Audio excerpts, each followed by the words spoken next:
All right, this is a quick introduction to the student record for response question.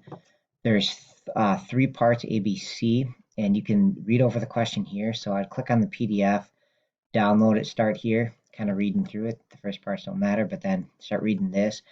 And you can see they're doing averages of test scores. So I definitely look at these examples to help and then kind of read through. You can look at this setup. So again, when you're doing this, you can either write them out like on a piece of paper. You can just write A and then start writing the code for A.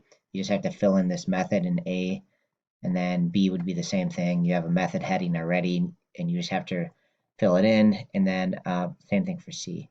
Yeah, so you can definitely write it out on paper, just using these as your instructions, or you can program it in Eclipse. So if you were to do that, remember the downsides are it might not compile because like this line right here, I can try to zoom in a little bit.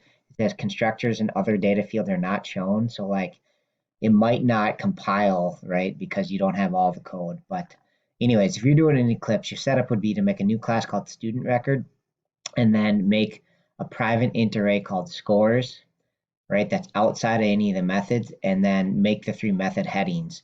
And you could, I don't know if you can copy and paste it right out of here. You might have to type it. Sometimes you can copy it straight out of the PDF, but this looks like not a PDF that you can do that with. So anyways, here's what mine looks like. I have student record, and then I make the int, even though it's not populated, and then I just make the method headings, right? And then your job will be just to fill in those method headings based on the description that you find here.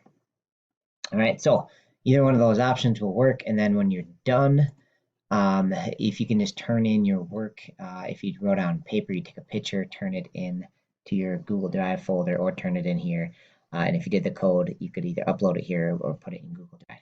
As always, if you have any questions, reach out. There are help videos again, but please try it first, right? And only use the help videos if you get stuck, right? You've got to do the thinking first. Even if you can't get it, the process of thinking it through will definitely help you. So, all right, that's it.